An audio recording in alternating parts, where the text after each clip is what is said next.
what you do to me. When you hold me in your arms so tight, you let me know everything's alright.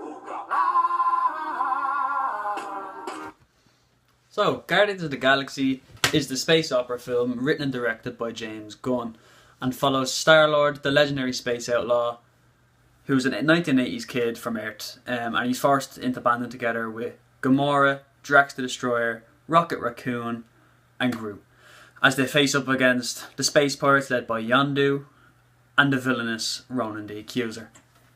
So this film came out in 2014, and I'm doing my review on it now to link out my Guardians of the Galaxy Volume 2 review, which will be out in the next few days.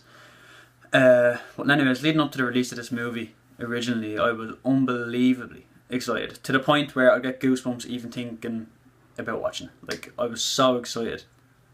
Yeah, like even when the trailer came out in like early in 2014, and you just hear Uga Chaka for the first time, you're thinking like, what is this? It's so weird and different, but just so perfect at the same time.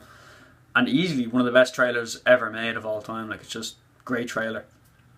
But anyways, when it came out in August, and I went to see it for the first time, I left the cinema 110% satisfied. And that rarely happens for me, because especially considering like how much I'd built up my expectations for this movie. I had such high standards for it going in, and today it's probably my favourite comic book movie.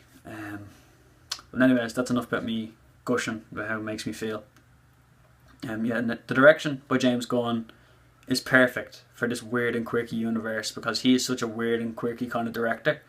His vision for Guardians is wholly visualised and has such a great visual style throughout it. Like, it's 100% character driven and just perfect. Like, his direction is great. He wrote an amazing script as well. Like, it's brilliant.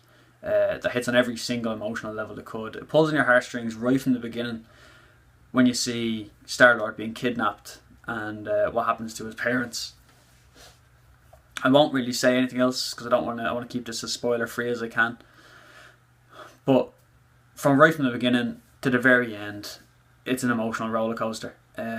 It's absolutely hysterical as well, and the characters are just so lovable. You can't help but want them to succeed, and that's the best thing about this film. It's 100% character driven, as I already said. The little nuances throughout the film are brilliant. The pop culture of the 1980s, like there's a little troll on his ship, and like it's just because Peter Quill was from the 1980s. He was abducted in 1988. So he has his little Walkman and all on it with Awesome Mixtape Volume 2. Volume 1, sorry, Volume 2 is the next one. And yeah, let's get down to talking about the music. Holy shit. It's awesome. Like, Come and Get Your Love by Redbone is probably one of my favourite songs now, just because of this movie. And the Jackson 5 is on it, Bowie, and of course Hooked on a Feeling by Blue Swede. I still listen to that album fully on a daily basis. Like, I was listening to it earlier on today. That's what gave me the idea to play the song at the beginning. But yeah, like, it's in the film's DNA. Like, that and the film are one. Even when I hear the songs, I can quote the exact scene it comes from, because they're just so memorable and catchy. But moving on to the cast, I've never actually wanted an actor to succeed as much as I do Chris Pratt. He's just such an awesome guy. He's so likeable. He plays Peter Quill, or Star-Lord, and he's just the perfect casting. The actor and character are the same thing, kind of like Robert Downey Jr. and Iron Man, or Christopher Reeve and Superman. They're just the exact same. He has the perfect amount of gravitas to carry this weird like universe kind of. But anyways, his comedic timing, spot on. So likeable, so much heart. You want them to have good things in this movie. You want them to succeed, which makes you have that emotional attachment to him, because you see what happens to him at the start and what he wants. But Dave Bautista plays Drax, who's a man hell-bent on killing Thanos. I know more about him. But like, Dave Bautista, brilliant. He's just hysterical, absolutely hilarious. He's a man who doesn't really pick up on sarcasm, and Peter Quill is a very sarcastic man. So there's just great banter there between the two of them.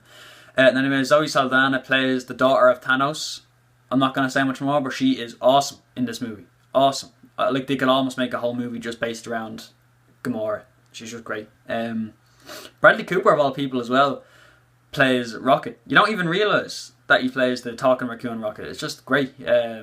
Rocket is a raccoon who's scientifically experimented on. So there's a bit of an emotional punch there to that.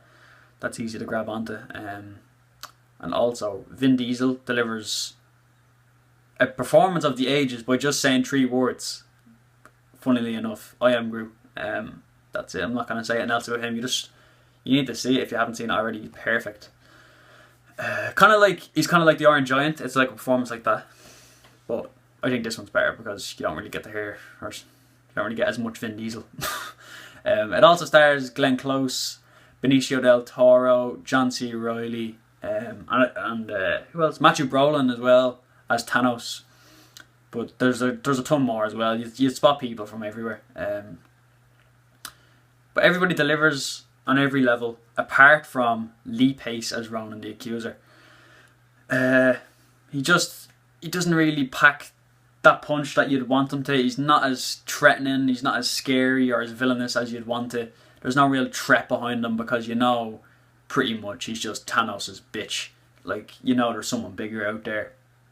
So he's not really that threatening.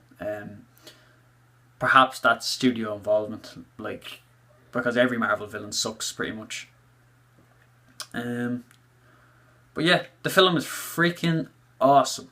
It has a great balance of emotion and humour. It's every much of a comedy as it is an action-adventure movie. As it is like a space opera as well.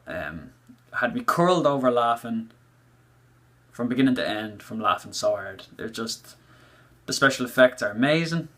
The acting is amazing. And all around the film is so entertaining and so awesome. Like, I can't praise it enough. It made me so happy just walking out of the cinema seeing it, and I've watched it so many times since. It reminds me of Star Wars. Like, it reminded me of the very first time I've seen Star Wars. So yeah, that's why I give Guardians of the Galaxy a 9 out of 10.